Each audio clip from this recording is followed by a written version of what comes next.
out for Big Daddy's help. Make him think you're a little sister. Watch as he fights to protect you. So we're here to talk about plasmids today, and the world of Rapture, and the world of Bioshock in this undersea city. They had this incredible genetic technology they developed. And at first they use it to do things that they use for normal medicines they have in the world, just in cooler ways. They did it to heal disease, to make people smarter, to make them faster, to make them stronger. But then they started using them to develop, as the Civil War evolved in Rapture, to do essentially man-body weaponry. The ability to start fires with your mind, the ability to telekinesis objects, the ability to freeze objects with just the force of will. And the player, as they progress through the world of Rapture, as well as the ability to find these incredible weapons that they can modify and hack things in the world, they find these incredible plasmids and gain the ability to use them and to get more powerful with them as the game progresses. Plasmids are very different from weapons.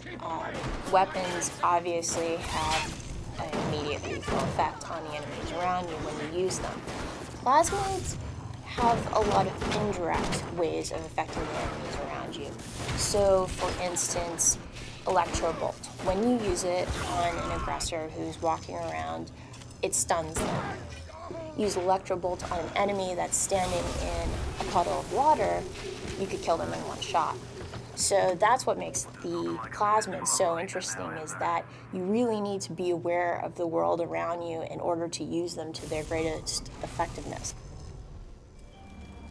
One of the cool active plasmids the player gets is Incinerate, which allows them to basically point at anything in the world, be it an AI or a flammable object, and cause it to immediately burst into flames.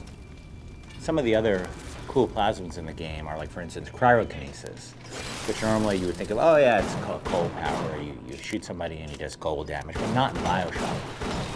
Cryokinesis actually can freeze a guy in place, and he's temporarily frozen. He has a different health state at that point, so if you whack him quickly enough, he'll actually shatter into 1,000 pieces. So it's a way to take a really powerful enemy for a brief period of time and make him super vulnerable, and then you can shatter him into these little ice chunks, which is really cool if you get there in time. Of course, if you don't get there in time, you have a really angry, powerful enemy right in front of you. Some other really cool plasmids are, of course, we have telekinesis, which, people have seen telekinesis in a lot of games, and we have all the cool features of that. We can pick up objects, toss them at enemies, pick up objects, you pick up an object, hold it over a fire, light it on fire, toss an enemy, that will catch that enemy on fire.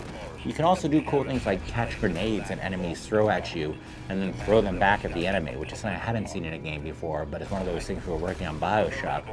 Our mantra was, well, why not? Why can't we do that? So we tried it and we did it, and it was really awesome. And it's always all these play into that Bioshock dynamic of, how can I take what's in the world, how can I take all this stuff coming at me and turn it back against my enemy? And that's, I think, one of the best features of Bioshock. In addition to active plasmids, there are also passive ways to modify yourself, and these are called gene tonics. And you can modify yourself in a number of ways through engineering, combat, or physical tonics. Another great gene tonic for somebody who likes a more defensive approach is one that if they get hit by an enemy attack and the enemy is near them, they'll occasionally burst out a blast of electricity to all enemies nearby them, damaging them.